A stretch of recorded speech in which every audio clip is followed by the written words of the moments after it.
live dimanapun Anda berada. Selamat pagi yang di Abu Dhabi, selamat pagi yang di Jawa Barat atau di seluruh Indonesia. Kita satukan hati pada hari ini, kita bertemu dalam ibadah syukur. Sebelum kita mulai, mari kita satukan hati, kita berdoa. Ya Tuhan, selamat pagi. Kami bersyukur datang kepadamu pada hari ini. Kami membawa pujian dan penyembahan kami masuk ke dalam hadirat-Mu. Biarlah hari ini Tuhan Yesus, kami mau duduk diam di bawah kaki-Mu, mendengarkan firman-Mu. Beracaralah ya Tuhan, jamahlah setiap hati yang hadir pada Zoom hari ini. Dimanapun kami berada, di rumah kami masing-masing atau dalam perjalanan atau dalam pekerjaan, Roh-Mu Tuhan Yesus tetap menjamah kami, sehingga kami diubahkan melalui pemberitaan firman. Terima kasih Tuhan, beracaralah ya Roh Kudus, dari awal, pertengahan, sampai akhir. Di dalam nama Tuhan Yesus kami berdoa. Sama-sama kita serukan. Amin. Kita mau nyanyikan lagu ini, kita mau nyatakan betapa baiknya Tuhan ini. Kita nyanyikan sama-sama.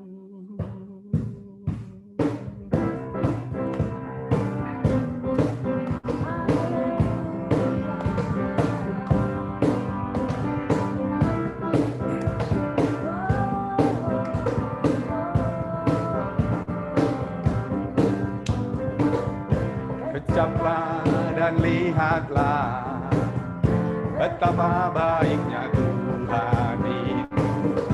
Rasakan dan nikmati kasih setia Tuhan. Ucaplah dan lihatlah betapa baiknya Tuhan itu. Rasakan dan nikmati kasih setia Tuhan, kasih setia Tuhan.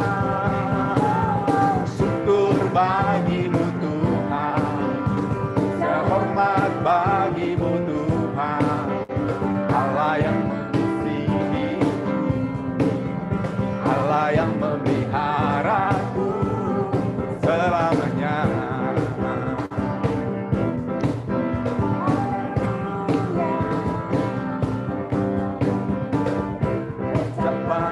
Dan lihatlah betapa baiknya Tuhan itu. Rasakan dan nikmati kasih setia Tuhan, kasih setia Tuhan. Syukur bagimu Tuhan, selamat bagimu Tuhan, Allah yang mengasihi, Allah yang memeliharaku. Syukur bagimu Tuhan, segala hormat bagimu Tuhan, Allah yang mengasihiku, Allah yang memeliharaku selamanya.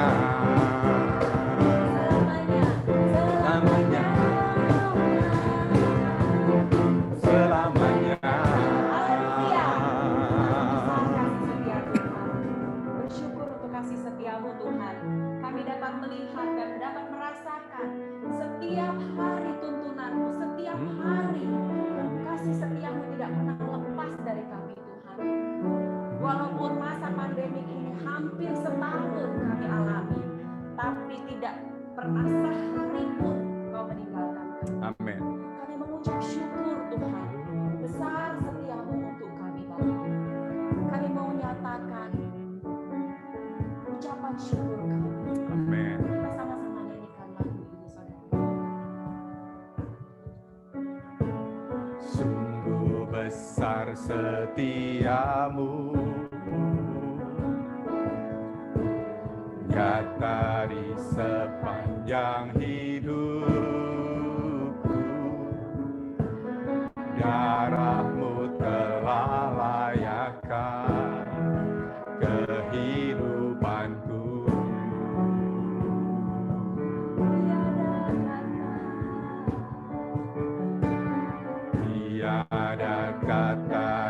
bisa. Lukiskan indahnya Kau Tuhan, bagimu segala pujian dan kemuliaan.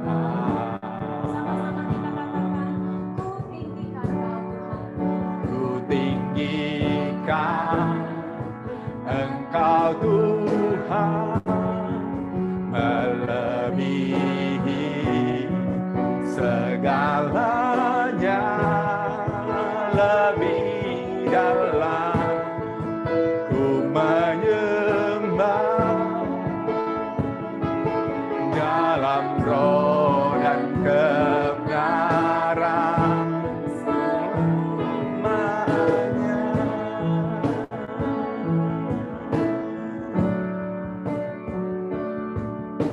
Sungguh besar setiamu, nyata di sepanjang hidup. Darahmu telah menekan kehidupanku.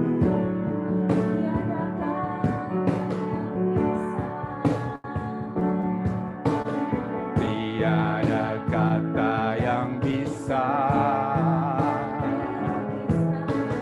lukiskan indahnya Kau Tuhan. Darahmu segala pujian dan kemuliaan. Ku tinggikan Engkau Tuhan, melebihi segalanya, lebih dalam ku menyembah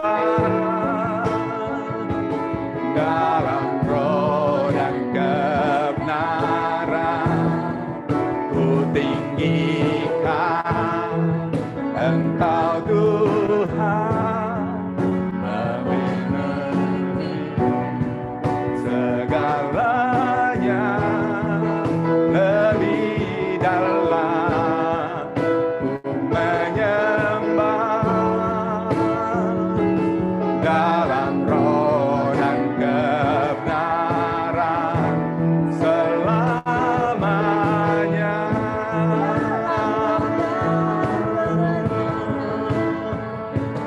Dalam roh dan kebenaran selamanya.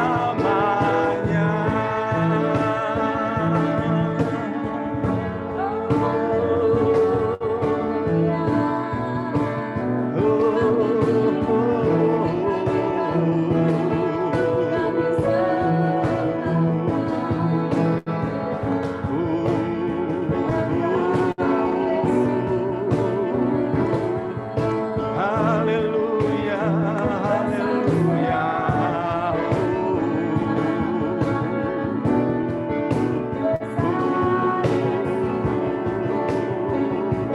Kami meninggikan Engkau, Allah yang setia.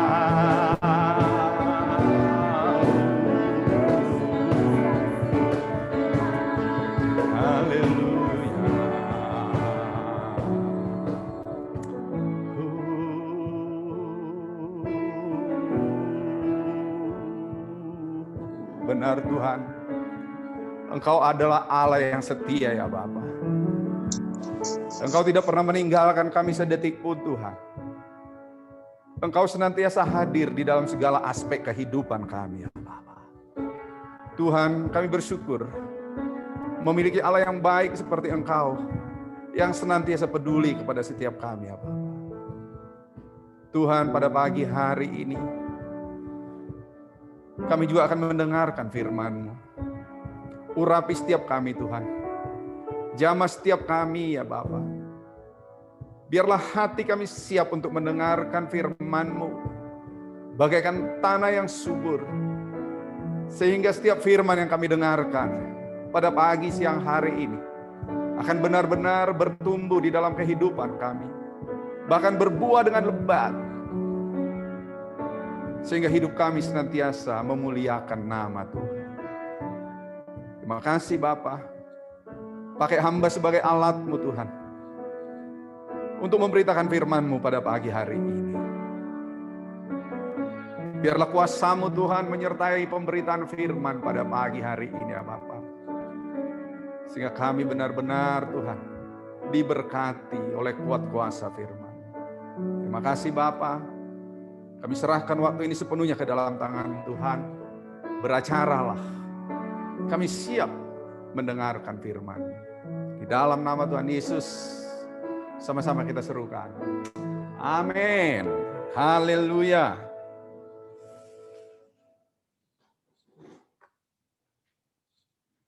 Selamat pagi, selamat hari Minggu untuk kita semuanya. Senang sekali pada pagi hari ini kita bisa berkumpul kembali bersekutu walaupun melalui Zoom. Bapak Ibu Saudara, kita tahu bahwa tema di gereja kita pada bulan ini adalah Immanuel. Dan sekaligus ini menjadi tema gereja kita sepanjang tahun 2021 ini. Hal ini sudah kita launching pada saat perayaan Natal ya, tanggal 24 Desember yang lalu. Kita sudah membahas apa itu Immanuel. Immanuel artinya Allah beserta kita. Bulan ini pun kita ambil tema Immanuel, Allah beserta dengan kita. Kita tentu sangat menyadari di masa-masa sulit zaman COVID seperti sekarang ini, banyak masalah yang timbul di dalam kesehatan, terutama di dalam ekonomi, dampaknya sangat luar biasa. Tapi satu hal yang kita imani, walaupun zaman sulit, Allah tetap Immanuel. Dia tetap ada bersama-sama dengan kita. Dia tidak pernah meninggalkan kita sedetik pun. Bahkan kalau kita ingat minggu yang lalu, Pastor Steve sudah membagikan firman untuk kita, dengan tema omnipresent. Artinya apa? Allah Maha Hadir. Dia tidak terbatas ruang dan waktu. Dimanapun kita berada, dia tetap hadir. Kapanpun. Bahkan dia bisa hadir pada saat yang bersamaan. Di Bandung, di KBP, di Uni Emirat Arab sekalipun. Dia adalah Allah yang Maha Hadir. Itu yang sudah kita dengarkan firman Tuhan pada minggu yang lalu. Bahkan saya sangat terkesan dengan apa yang sudah dibagikan minggu yang lalu. Sebagai tanda bahwa Allah hadir di dalam kehidupan kita, Pastor Steve membagikan bahwa sudah sewajarnya hidup kita bisa menjadi berkat bagi orang lain, menjadi solusi bagi orang lain. Menjadi berkat bukan berarti harus memberi uang, tidak. Pada saat kita mendoakan orang lain, dia dikuatkan. Kita sudah menjadi berkat bagi orang lain. Pada saat kita memberikan nasihat kepada orang lain, itu sudah menjadi solusi bagi orang lain. Pada saat kita berikan tenaga kita kepada orang lain, itu juga sudah menjadi berkat bagi orang lain. Dan saya sangat senang, tim youth kita, Teten, Ami, Nail, dan lain-lain, mereka sudah merespon ini, sehingga pada tanggal 28 Februari yang akan datang, perayaan ulang tahun gereja kita yang ke-14, mereka sudah merancang satu acara. Nanti anak-anak youth akan mengeluarkan potensi terbaik mereka. Kita dukung ini Bapak Ibu. Nah, hari ini tema khotbah yang saya akan bagikan adalah Allah yang setia. Untuk itu kita akan bacakan firman Tuhan yang diambil dari kitab Ulangan pasal 7 ayat 9. Saya akan bacakan untuk kita semua. Sebab itu haruslah kau ketahui bahwa Tuhan Allahmu, dialah Allah. Allah yang setia. Kalau screen-nya udah bisa dilihat, saya kasih warna merah di sana. Sudah muncul ya screen-nya ya? Allah yang setia, yang memegang perjanjian dan kasih setianya terhadap orang yang kasih kepadanya, dan berpegang pada perintahnya sampai kepada beribu-ribu keturunan. Jadi kalau kita perhatikan kembali di sini, sangat jelas dikatakan bahwa Tuhan Allah, dialah Allah. Bukan sekedar Allah, tapi dia adalah Allah yang setia, yang memegang perjanjian. dan kasih setianya. Agar kita lebih memahami makna Allah yang setia ini, saya coba cari di beberapa kamus apa sebetulnya makna dari kata setia. Nah, kalau kita perhatikan kamus bahasa Indonesia, setia itu artinya adalah berpegang teguh pada janji, berpegang teguh pada pendirian seseorang. Tidak ingkar janji, tidak mencela-menceli. Itulah arti yang pertama dari setia. Berpegang teguh pada pendiriannya, pada identitasnya, pada karakternya, pada sifatnya, pada atributnya. Nggak berubah-ubah. Itu yang pertama, makna dari kata setia. Yang kedua adalah taat, patuh, dan konsisten. Allah kita adalah Allah yang setia. Dia taat. Dia patuh pada firman-Nya. Pada saat Allah berfirman sesuatu, dia sendiri mengikuti firman itu. Dan konsisten. Tidak berubah-ubah. Nah, kalau kita bandingkan dengan manusia tentu jauh berbeda. Karena saya kira manusia tidak ada satupun yang setia sesuai dengan makna yang barusan kita bicarakan. Manusia sering berubah, sering ingkar janji. Itu bedanya. Dan yang ketiga makna dari kata setia adalah dapat dipercaya. Saya bersyukur Allah kita adalah Allah yang setia, Allah yang dapat dipercaya. Itulah Allah kita. Tetapi memang kadang ada orang yang meragukan kesetiaan Allah. Kenapa? Karena potret yang dia lihat dalam kehidupan sehari-hari, banyak orang yang tidak setia, sehingga itu melekat. Seolah-olah Tuhan pun seperti itu, padahal tidak. Kita tahu banyak terjadi perceraian, kenapa? Karena antara suami, istri tidak setia. Ingkar janji, selingkuh satu sama lain. Banyak kongsi perusahaan yang akhirnya ambruk, kenapa? Karena nggak setia. Ada yang menelikung di tengah jalan, ada yang mencari keuntungan pribadi. Sehingga apa? Kongsi perusahaan itu pecah, berantakan. Tapi saya mau katakan, Allah tidak seperti itu. Manusia banyak seperti itu. Makanya Amsal 20 ayat 6 berkata, banyak orang menyebut diri baik hati, tetapi orang yang setia, siapakah menemukannya? Memang sulit menemukan orang yang setia. Tetapi kita bersyukur, tema kita pada hari ini adalah Allah yang setia. Kita mencari sosok Allah kita, mendekatkan diri kepada sosok Allah kita. Dia adalah Allah yang setia, berpegang teguh pada janjinya, pada firman-Nya. Firman-Nya adalah ya dan amin. Dia taat, patuh, konsisten pada apa yang dia katakan. Konsisten pada apa yang dia janjikan. Dan dia dapat dipercaya. Allah kita adalah Allah yang sungguh-sungguh dapat dipercaya. Nah, saya akan tampilkan beberapa bentuk kesetiaan Allah. Ada begitu banyak. Pada kesempatan ini, kita akan coba membicarakan 3 hal bentuk kesetiaan Allah. Yang pertama, bentuk kesetiaan Allah adalah memberikan jalan keluar. Ini saya bacakan tertulis di 1 Korintus 10 ayat 13. Pencobaan-pencobaan yang kamu alami ialah pencobaan-pencobaan biasa yang tidak melebihi kekuatan manusia. Sebab Allah setia, saya garis bawahi di sana, warna merah. Sebab Allah setia, dan karena itu Ia tidak akan membiarkan kamu dicobai melampaui kekuatanmu. Pada waktu kamu dicobai, Ia akan memberikan kepadamu jalan keluar sehingga kamu dapat menanggungnya. Makanya saya katakan, bentuk kesetiaan Allah yang pertama adalah Dia memberikan jalan keluar kepada kita atas segala permasalahan, tantangan, pencobaan yang kita hadapi. Nah, mari kita perhatikan, kita benar-benar mengerti, pada saat kita mengikut Tuhan, pada saat kita menerima Yesus Kristus sebagai Tuhan dan Juru Selamat pribadi kita, jangan salah kaprah, jangan pernah berpikir karena saya sudah mengikut Tuhan, saya sudah lahir baru, maka tidak akan ada persoalan besar terjadi dalam hidup saya. Itu satu pemahaman yang salah. Walaupun kita sudah menjadi anak-anak Tuhan, Tuhan tidak pernah menjanjikan bahwa kita akan bebas dari masalah, kita akan bebas dari persoalan. Tidak pernah itu. Bahkan Tuhan Yesus jelas menyatakan, kalau engkau mau mengikut aku, engkau harus menyangkal diri, engkau harus memikul salib. tidak bebas dari persoalan. Tetapi yang pasti, yang Tuhan janjikan pada saat persoalan datang, pada saat masalah datang, pada saat pencobaan datang, Dia tidak akan berdiam diri. Dia akan menolong kita. Dia akan memberikan jalan keluar kepada kita. Nah, ini yang perlu benar-benar kita pahami. Dan mungkin kita sekarang jadi bisa berpikir, kalau begitu, kenapa Tuhan izinkan sebuah persoalan datang di dalam kehidupan kita? Kenapa Tuhan biarkan ada masalah? Kenapa Tuhan biarkan ada COVID-19 melanda dunia pada saat ini?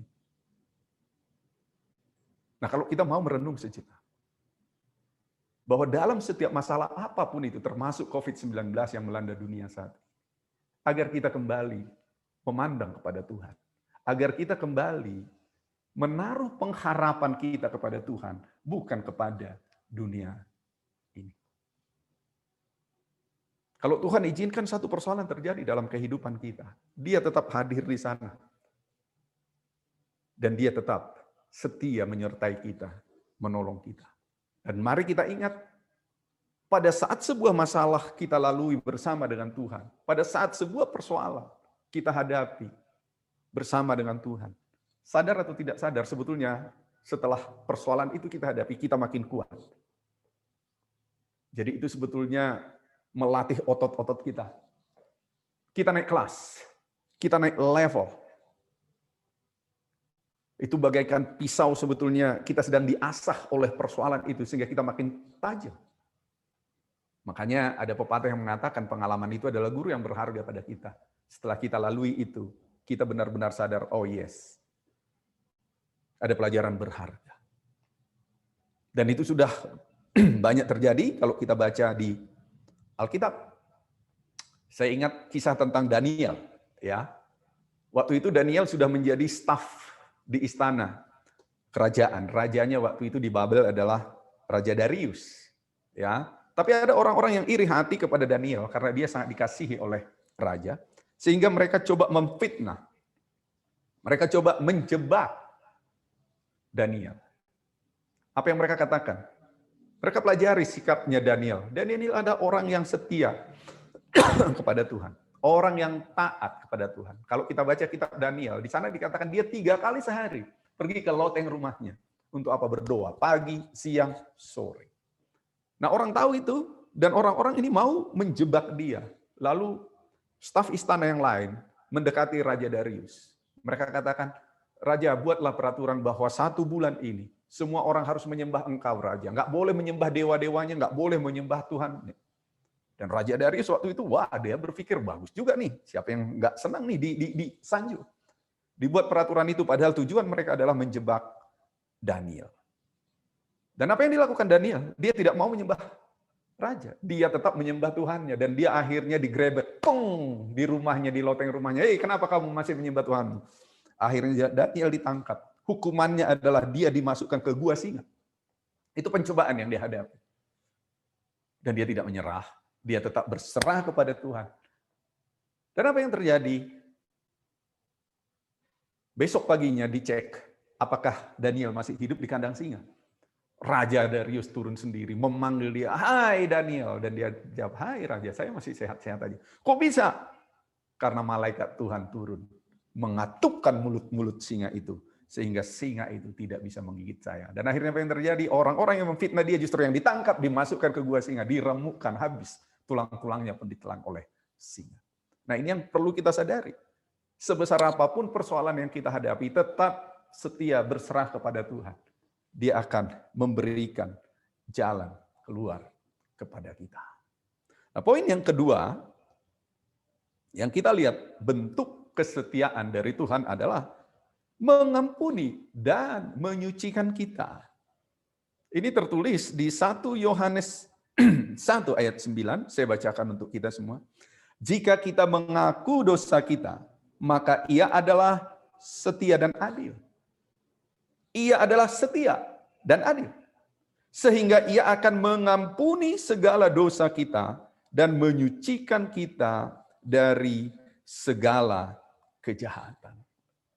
Nah, saudaraku, ini adalah satu karakter, suatu identitas, sikap yang luar biasa dari Allah kita. Dia adalah Allah yang Maha Pengampun. Dia tahu manusia ini masih terdiri dari daging. Tidak ada manusia yang luput dari dosa. Tetapi Tuhan mengasihi kita sehingga apa? Dia beri jalan keluar karena kasih setianya kepada kita. Pada saat kita masih jatuh dalam dosa, masih melakukan kesalahan, dia nggak langsung hukum mati kita, tetapi dia memberi kesempatan. Asal kita mau merendahkan diri, merendahkan hati kita, menyadari kesalahan kita, dan kita datang kepada Tuhan dengan hati yang hancur, kita minta ampun kepada Dia. Tuhan tidak pernah menolak, mengampuni orang yang datang kepadanya dengan sadar, dengan hati yang hancur. Dia tidak pandang hina hati yang hancur. Saya jadi ingat satu lagu, sejauh timur dari barat. Tak kau pandang hina hati yang hancur. Pada saat kita benar-benar menyadari kesalahan kita, menyadari dosa kita, jangan biarkan. Jangan diamkan. Karena kalau ini kita biarkan, ini bisa membawa kita semakin jauh dari Tuhan. Dan iblis tidak akan tinggal diam. Dia akan memberikan rasa tertuduh kepada kita. Sehingga makin lama kita makin meninggalkan persekutuan kita dengan Tuhan. Meninggalkan ibadah kita dengan Tuhan. Kesetiaan kita makin luntur. Dan lama-lama ada orang yang murtad. Tetapi firman ini jelas mengatakan, kalau engkau salah, enggak usah merasa tertuduh. Karena Tuhan tidak pernah menuduh kita. Kita hanya dituduh adik kita. Dituduh oleh iblis. Itu yang menuduh. Untuk apa? Menyesatkan kita. Tapi firman ini katakan, datanglah kepada Tuhan. Tuhan kita adalah Maha Pengampun. Tapi bukan berarti saya mau katakan juga, kalau gitu berbuat dosa aja minta maaf, berbuat dosa aja minta ampun. No, itu mempermainkan. Tetapi pada saat kita sungguh-sungguh sadar kita telah melakukan kesalahan, melakukan dosa, datanglah kepada Tuhan. Dan ini nggak hanya teori, Tuhan sudah membuktikan itu. Makanya kita katakan tadi Allah yang setia. Janjinya ya dan amin, berpegang teguh pada janji. Coba kalau kita perhatikan di Alkitab, di Perjanjian Lama, Daud ini orang yang sangat dikasihi Tuhan. Apakah dia bebas dari dosa? Tidak. Kita tahu Daud itu pernah berzina dengan Batsheba. Pernah berzina. Nggak berhenti sampai berzina. Dia merencanakan pembunuhan atau kematian untuk suaminya, Uria. Kenapa? Karena dia mau mengambil Batsheba menjadi istrinya. Dia suruh kepada panglimanya, ini taruh nih Uria berperang. Suruh dia paling depan. Nggak usah terlalu diawasi. Tujuannya apa? Biar mati. Ini namanya pembunuhan berencana sebetulnya. Daud, orang yang sehebat itu, pernah berdosa? Pernah. Tetapi apa yang terjadi kemudian? Pada saat dia diingatkan, dia nggak bandel, aku raja. Enggak. Aku pemimpin. Enggak. Dia dengan segala kerendahan hati menangis. Dia katakan, Tuhan aku telah salah. Dia menyembah Tuhan. Dia berlutut kepada Tuhan. Dia minta ampun atas segala dosanya. Dan apa yang kita tahu selanjutnya? Tuhan mengampuni dia. Dan kita lihat kisahnya selanjutnya. Dia menjadi sahabat Allah. Tidak hanya di Perjanjian Lama, di Perjanjian Baru. Coba kita perhatikan Simon Petrus, orang yang begitu dekat dengan Tuhan Yesus. Apakah dia pernah tidak setia kepada Tuhan? Apakah pernah mengkhianati Tuhan Yesus? Pernah. Pada saat Tuhan Yesus ditangkap untuk diadili sebelum disalibkan, Petrus mengikuti dari jauh. Dan orang-orang yang di sekitar situ melihat dia ada, dia kata, "Hei, ini bagian dari Tuhan Yesus ini. Ini pengikutnya, ini sahabatnya." Apa kata Petrus? Aku tidak mengenal dia. Ini dosa yang sangat besar. Petrus itu menyangkal Tuhan Yesus. Coba kalau kita sekarang dibilang, kamu orang Kristen. Oh enggak, saya enggak kenal Tuhan Yesus. Sadarkah kita sebesar apa dosa? Tapi itulah kasih setia Tuhan. Walaupun Petrus melakukan dosa yang sangat besar 3 kali sebelum ayam berkokok, dia menyangkal Tuhan Yesus.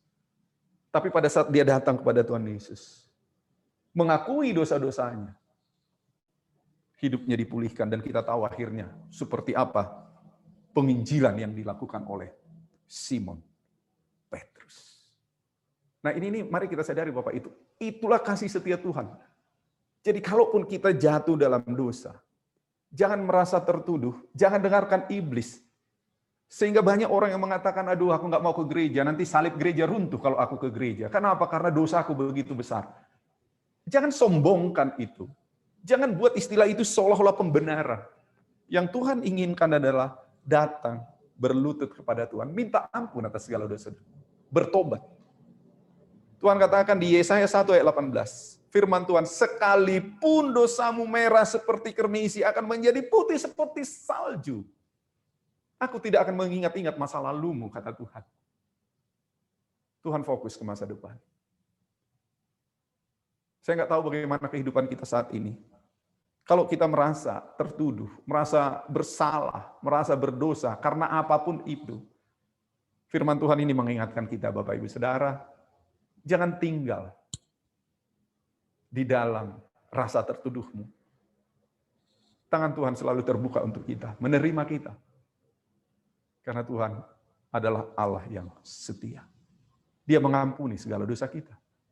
Dan poin yang ketiga yang kita bahas sebagai bentuk kesetiaan Allah adalah memberikan hidup yang kekal kepada kita. Saya bacakan Roma 6 ayat 22 sampai 23. Tetapi sekarang setelah kamu dimerdekakan dari dosa, tadi kan kita diampuni dari dosa, disucikan, dikuduskan. Nah, ini lanjutannya. Tetapi sekarang setelah kamu dimerdekakan dari dosa, dan setelah kamu menjadi hamba Allah, kamu beroleh buah yang membawa kamu kepada pengudusan, dan sebagai kesudahannya ialah hidup yang kekal. Saya lanjut ayat 23. Sebab upah dosa ialah maut, tetapi karunia Allah ialah hidup yang kekal dalam Kristus Yesus Tuhan kita. Saya awali menjelaskan pasal 23, sebab upah dosa adalah maut. Bapak Ibu, di awal, mulai dari perjanjian lama, Tuhan sudah berfirman, upah dosa adalah maut. Maut, upah dosa adalah mati. Itu adalah firman. Allah itu setia. Salah satu arti setia, dia harus taat, patuh kepada firman-Nya. Dan dia sudah berfirman, upah dosa itu adalah maut. Lalu gimana dong manusia? Faktanya masih banyak yang berdosa. Nah, karena anugerah Allah, tidak dibiarkannya manusia ini yang harus masuk ke dalam maut, masuk ke dalam neraka. Tuhan akhirnya mengaruniakan anaknya yang tunggal, Yesus Kristus, datang ke dunia ini. Disalibkan, mati di kayu salib. Darahnya tercurah, harusnya darah kita yang tercurah. Mati menanggung dosa kita, tapi karena kasih Allah, Dia korbankan anaknya yang tunggal, Yesus Kristus. Darahnya yang kudus tercurah, nyawanya yang diambil, menggantikan kita, menebus. Itu yang disebut menebus. Harusnya kita yang mati, masuk neraka. Tapi ditebus.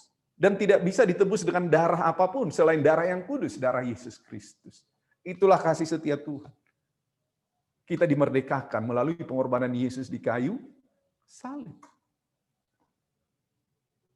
Nah, kalau kita udah tahu dosa kita sudah ditanggung, maka jangan tertuduh lagi. Minta ampun kepada Tuhan. Terima Yesus sebagai Tuhan dan Juru Selamat pribadimu. Memastikan bahwa dosamu itu sudah ditanggung oleh Tuhan Yesus. Nah, ini nih hal-hal yang perlu kita perhatikan. Bentuk kesetiaan dari Allah Bapa kita. Seandainya kita tidak setia pun, Dia tetap setia. Ini yang tertulis di 2 Timotius 2 ayat 13. 2 Timotius 2 ayat 13 saya bacakan, jika kita tidak setia, Dia tetap setia karena Dia tidak dapat menyangkal dirinya. Identitas Allah itu adalah setia. Pribadinya setia. Sikapnya setia. Atributnya setia. Itu tidak bisa disangkali. Karena itulah Dia. Nah, sekarang kalau manusia itu tidak setia, apakah dia jadi harus tidak setia? Tidak, dia tetap setia. Namun memang perlu kita pahami apa maknanya. Jika kita tidak setia, dia tetap setia. Apa maknanya? Apakah kita tidak setia, kita murtad ini, kita tetap diselamatkan? Apakah maknanya seperti itu? Tentu tidak. Nah, untuk lebih memahami makna, jika kita tidak setia, dia tetap setia, kita coba menggali kembali kisah tentang perumpamaan anak yang hilang. Perumpamaan anak yang hilang. Ini bisa memberikan pemahaman kepada kita apa yang disebut dengan pada saat kita tidak setia, Allah tetap setia. Nah, perumpamaan tentang anak yang hilang ini tertulis di Lukas 15 ayat 11 sampai 32. Karena ini panjang sekali, saya nggak usah baca. Nanti Bapak Ibu bisa baca di rumah. Saya akan tuliskan ringkasannya saja untuk mengingatkan kita, karena saya yakin kita semua udah rata-rata pernah membaca ini. Jadi Lukas 15 ayat 11 sampai 32 diawali di ayat 11. Di sana dikatakan ada seorang mempunyai 2 anak laki-laki. Anak bungsu itu minta harta warisan bagiannya. Ini sebetulnya udah aneh. Bapaknya belum mati, udah minta harta warisan. Ini jarang-jarang. Biasanya orang warisan itu karena orang tuanya mati atau karena orang tuanya memang mau memberikan. Ini enggak, anaknya yang proaktif. Bapak, minta harta warisanku. Tapi bapaknya ini baik, akhirnya dia kasih. Nah, setelah si anak bungsu ini mendapatkan harta warisan, dia pergi berfoya-foya ke negeri yang jauh. Enggak di kota itu lagi, pergi dia. Dia bawa harta warisannya, dia jual. Dia berfoya-foya, main pelacur. Benar-benar meninggalkan kesetiaannya. Benar-benar hidup dalam dosa. Lalu suatu saat timbul kelaparan di negeri itu, sehingga habis hartanya, habis uangnya.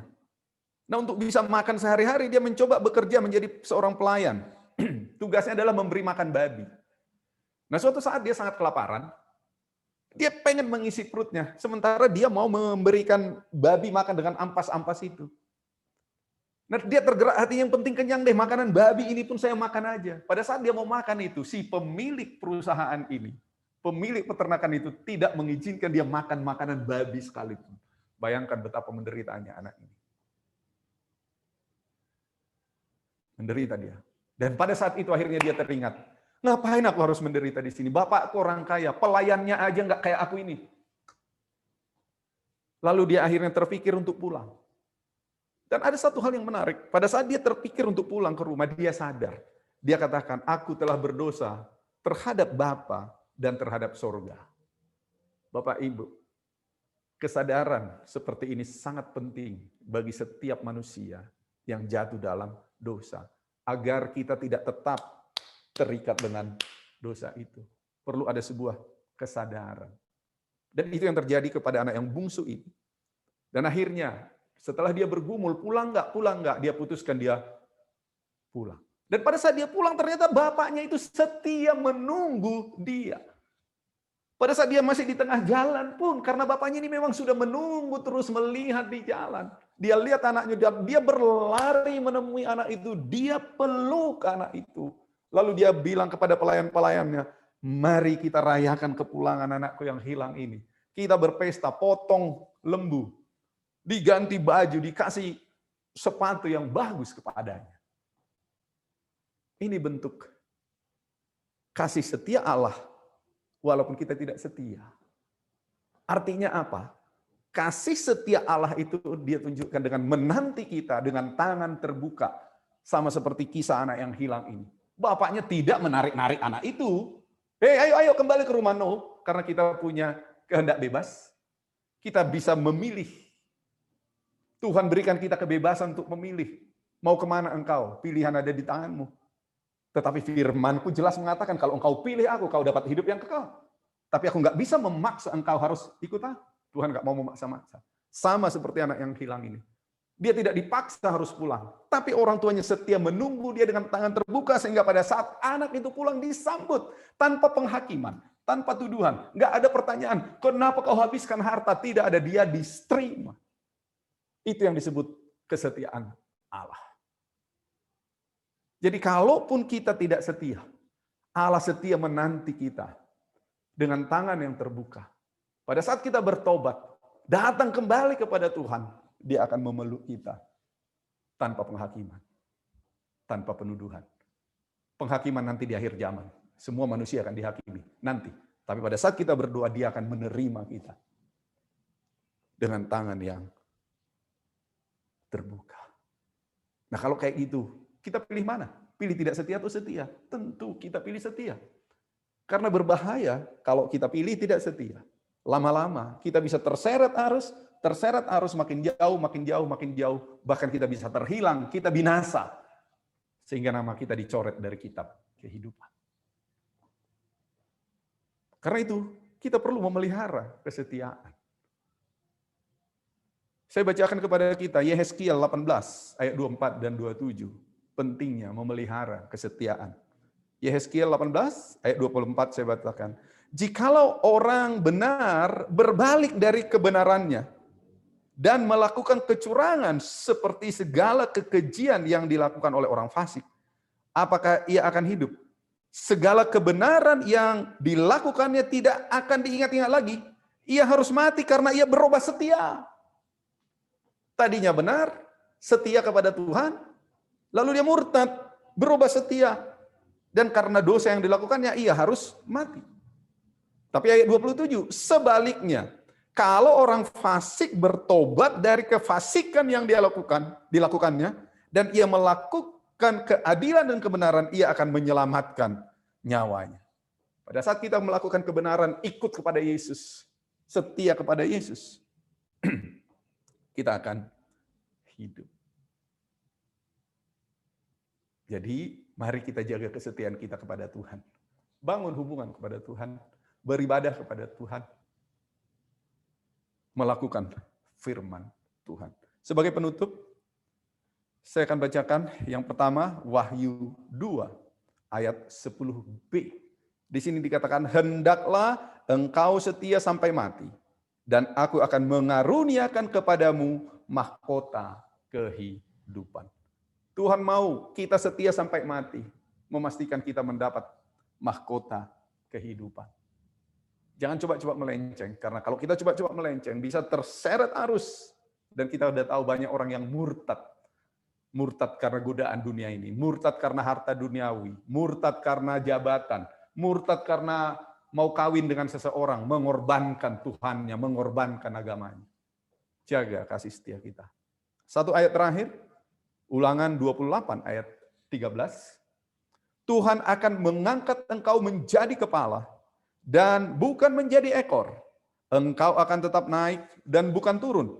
Apabila engkau mendengarkan perintah Tuhan Allahmu yang kusampaikan pada hari ini, kau lakukan dengan setia. Selain kita mendapatkan mahkota kehidupan, pada saat kita setia mengikut Tuhan, setia melakukan firman Tuhan, di sini dikatakan apa? Kita menjadi kepala bukan ekor, tetap naik. Masih banyak lagi firman Tuhan yang mengatakan, kalau engkau setia, engkau tidak akan miskin. Kalau engkau setia, engkau tidak akan menderita. Ada pencobaan, yes, tapi itu sebetulnya hanya tangga untuk engkau naik level. Bapak Ibu, mari kita sadari, Allah kita adalah Allah yang setia, berpegang teguh kepada janji. Dia tidak pernah ingkar. Apa yang dia katakan, apa yang dia firmankan itu selalu ya dan amin. Karena Allah kita adalah Allah yang setia, mari kita pun menjaga kesetiaan kita sehingga kita tidak terhilang. Setia melakukan firman Tuhan.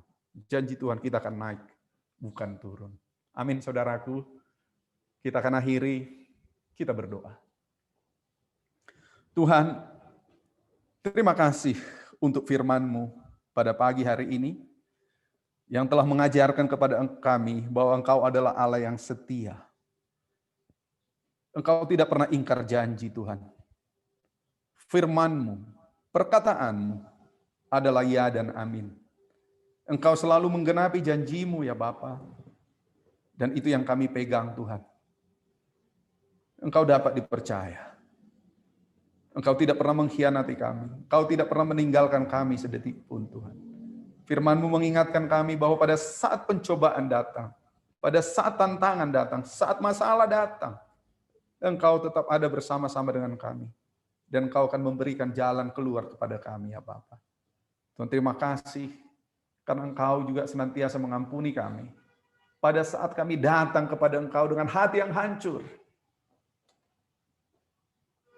Engkau menerima kami, Tuhan. Kami bersyukur memiliki Allah yang baik seperti Engkau ya Bapa. Terima kasih Tuhan untuk kasih-Mu yang luar biasa. Bahkan kami bersyukur Engkau telah memberikan hidup yang kekal kepada setiap kami yang telah menerima Engkau sebagai Tuhan dan Juru Selamat pribadi kami. Saudaraku, renungkan sejenak. Adakah engkau merasa tertuduh di akhir-akhir ini? Karena ketidaksetiaanmu, mungkin kepada suamimu, mungkin kepada istrimu, mungkin kepada anak-anakmu, mungkin kepada perusahaanmu, kepada atasanmu, kepada bawahanmu, kepada rekan kerjamu, kepada rekan komunitasmu. Dan itu mengganggu engkau pada saat ini.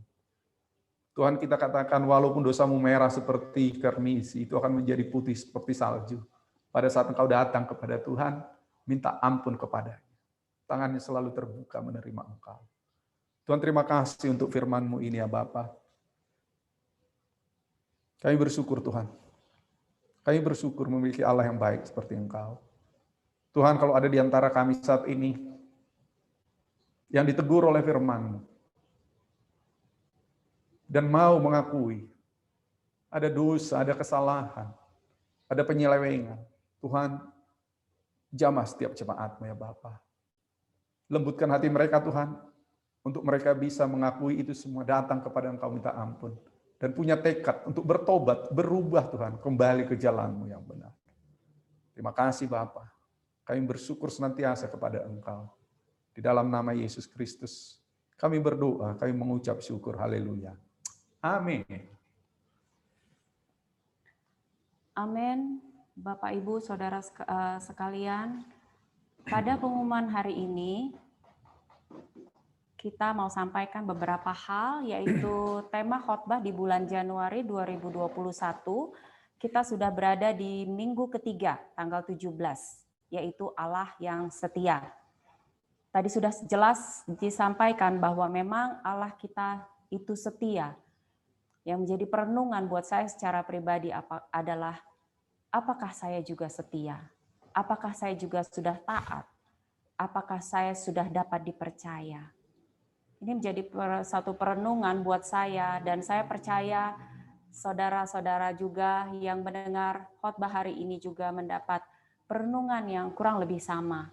Mari kita renungkan ini menjadi satu peringatan untuk kita, untuk belajar dapat dipercaya, untuk belajar dapat taat dan setia. Kemudian kita akan melanjutkan di minggu depan, yaitu tanggal 24 dengan tema You Are Not Alone oleh Pastor Marganti Sihite. Dan tanggal 31 dengan tema Berserah kepada Tuhan yang dibawakan oleh Pastor Diki Sukmawijaya. Doa Sabtu kita adakan setiap jam 18.30 WIB atau jam 6.30 malam melalui aplikasi Zoom. Sangat banyak kesaksian yang kita bagikan di doa Sabtu ini yang sangat membangkitkan iman-iman jemaat yang hadir pada doa Sabtu. Seperti contohnya kemarin Ibu Lucia sudah bersaksi bahwa pada saat kita berdoa di Bandung, Tuhan melakukan mujizat di Pengalengan. Itu luar biasa. Ada lagi Ibu Liana juga berdoa, dia hanya melakukan suatu hal yang menurut dia kecil, tetapi sangat berdampak buat saudaranya di Jakarta. Beberapa minggu yang lalu ada Pak Didi, juga dengan kesaksiannya yang luar biasa yang menyatakan bahwa dalam masa pandemi ini seharusnya susah, semuanya orang susah. Tapi Tuhan dengan begitu ajaibnya memberikan mujizat demi mujizat sehingga dia sendiri merasakan suatu hal yang wow, luar biasa. Ternyata Tuhan itu tidak seperti yang menurut pemikiran Pak Didi dan keluarga. Banyak sekali kesaksian yang kita bisa dengar di doa Sabtu, makanya saya dorong saudara-saudara sekalian yang belum ikut doa Sabtu, ayo kita ikut sama-sama sehingga kita tidak hanya berdoa, tetapi kita bisa menyaksikan, mendengarkan kesaksian dari berbagai jemaat yang doa-doanya sudah dijawab oleh Tuhan. Luar biasa, sangat membangkitkan iman kita. Saya sendiri sangat diberkati. Banyak orang-orang yang diberkati sehingga semakin rutin untuk datang doa Sabtu. Saya percaya saudara yang datang di doa Sabtu juga sangat diberkati. Pengumuman selanjutnya, info komsel, ada 2 komsel yang dijalankan sampai saat ini, yaitu komsel Koinonia pada hari Jumat tanggal 22 Januari, jam 19 dilakukan melalui Zoom, dan komsel Youth pada hari Sabtu 23 Januari 2021 dilaksanakan pada pukul 19.30 juga melalui Zoom. Pastikan kita hadir dalam ibadah komsel dan lihat invite Zoom-nya di grup masing-masing. Selanjutnya, pengumuman ulang tahun. Hari ini kebetulan yang berulang tahun tadi saya dengar ada Joanna. Kita sama-sama ucapkan selamat ulang tahun untuk Joanna. Tuhan berkati Joanna, sekarang sudah besar, jadi cici, jadi berkat, dan semakin dewasa, semakin pintar. Tuhan Yesus berkati. Kemudian ada pasangan yang setia, Pak Firman dan Ibu Nia dari Abu Dhabi.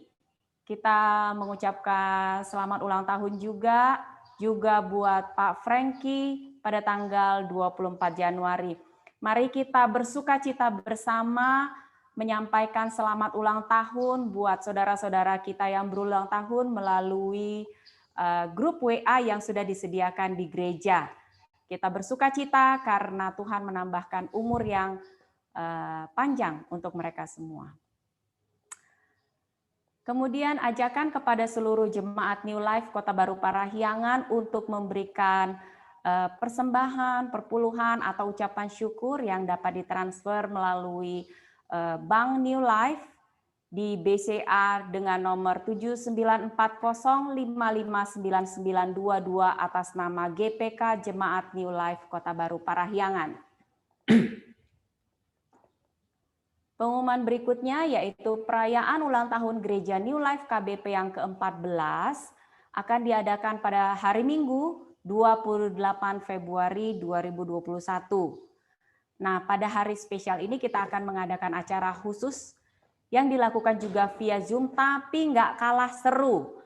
Oleh sebab itu kita semuanya di-encourage, kita semuanya akan berpartisipasi dalam acara ini. Kita ingat beberapa waktu yang lalu bahwa Pak Steve sudah menyampaikan khotbah supaya kita bisa menjadi solusi bagi orang lain. Oleh sebab itu, mari kita mulai dari sekarang ini kita menjadi solusi buat orang lain. Hal-hal kecil saudara yang kita bisa lakukan mungkin dengan menelepon saudara kita atau jemaat yang sakit kita doakan, kita bertanya apa kabar, apa yang bisa kita bantu, mungkin ada yang perlu didoakan, atau ada kita undang mereka untuk join ibadah bersama-sama dengan kita, atau dengan komsel, atau doa, apapun itu.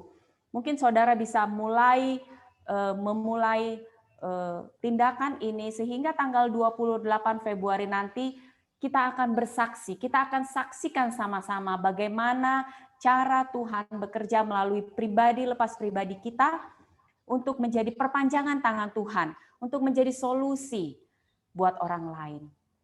Ya, kita sama-sama lakukan ini semua, pasti acaranya seru, pastikan jangan lewatkan acara ini, kita akan saksikan bersama-sama.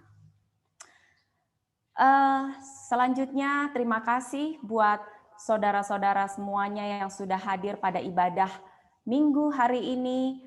Selamat hari Minggu, Tuhan Yesus memberkati. Ya, selanjutnya ada tambahan video. Kita tunggu sejenak. Ini dari Teten dan Ami.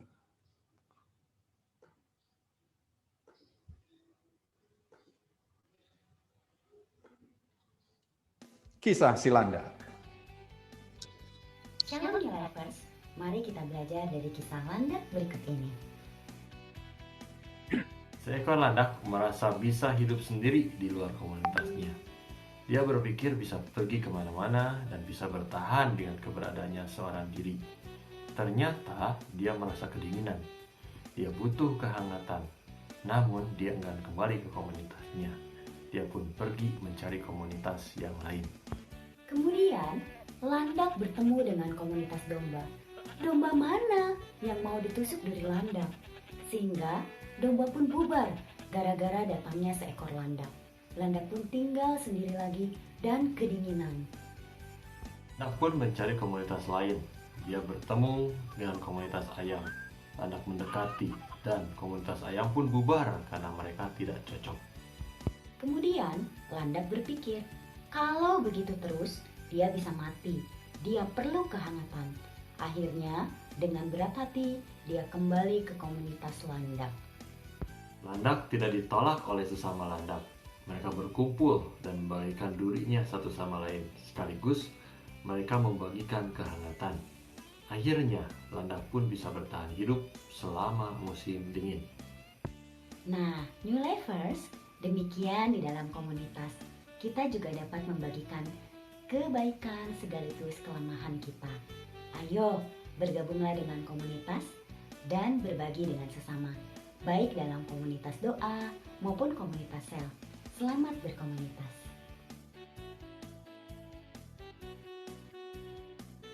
Oke.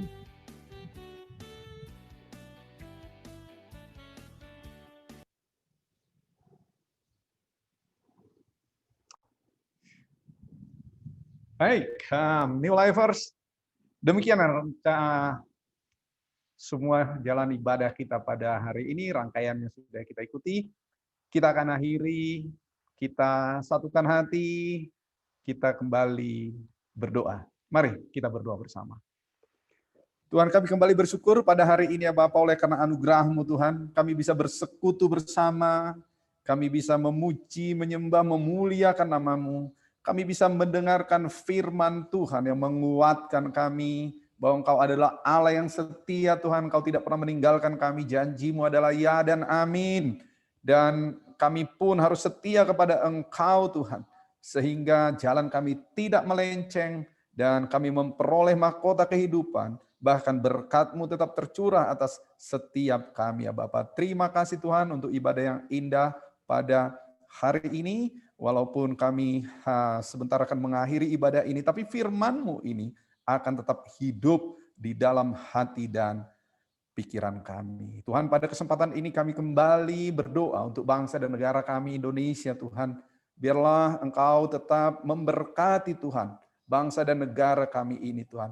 Kau berikan hikmat kepada para pemimpin-pemimpin negara ini Tuhan. Presiden Jokowi, Wakil Presiden, para menteri, kepala daerah, gubernur, wali kota, bupati, camat, RW, RT, semuanya kami serahkan ke dalam tangan-Mu ya Bapa. Para petugas medis, TNI, Polri Tuhan. Kau berikan hikmat kepada mereka, sehingga mereka bisa bekerja sama, bahu-membahu, membangun negeri ini Tuhan. Sehingga ada pemulihan yang terjadi ya Bapa. Perekonomian kembali normal di dalam nama Yesus Kristus.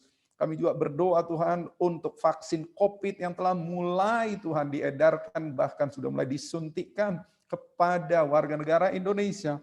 Berdoa Tuhan berkati vaksin ini sehingga benar-benar memberikan kekuatan untuk menangkal virus COVID tidak bisa lagi masuk ke dalam tubuh setiap orang yang telah divaksin dengan COVID ya Bapak. Tuhan, terima kasih.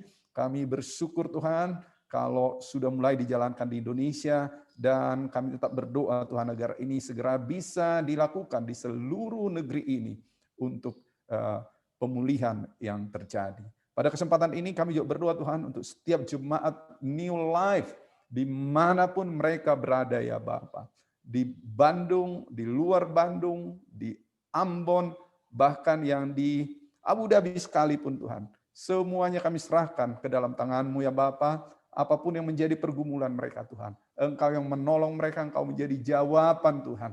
Engkau tidak pernah meninggalkan mereka ya Bapa. Apapun yang mereka butuhkan, Engkau yang menyediakan ya Bapa. Secara khusus kami juga berdoa Untuk setiap jemaat yang sakit Tuhan, Engkau berikan kesembuhan oleh kuasa darah-Mu yang kudus itu Tuhan. Mereka dipulihkan dalam nama Yesus Kristus. Kami berdoa untuk Pak Denny. Kami berdoa untuk Om Anita. Kami juga berdoa secara khusus untuk Nathan Tuhan, yang sedang sakit amandel. Mari Bapak Engkau lawat Tuhan secara khusus Tuhan jemaat kami ini ya Bapak. Oleh bilur-bilur-Mu Tuhan, kesembuhan terjadi di dalam nama Tuhan Yesus Kristus. Jemaat Tuhan, kita akan mengakhiri ibadah ini. Mari angkat kedua tanganmu. Terimalah berkat-berkat istimewa dari Allah Bapa Tuhan kita. Kasih dari Allah Bapa, anugerah dari Tuhan Yesus Kristus, dan persekutuan yang indah dengan Roh Kudus, itulah yang menyertai engkau mulai hari ini sampai selama-lamanya di dalam nama Allah Bapa, Putra dan Roh Kudus, yaitu di dalam nama Tuhan Yesus Kristus. Haleluya. Sama-sama kita serukan. Amin. Ibadah kita telah selesai. Selamat hari Minggu. Selamat ngobrol-ngobrol di Zoom. Selamat hari Minggu. Terima kasih Pak Presum sekeluarga pelayanannya.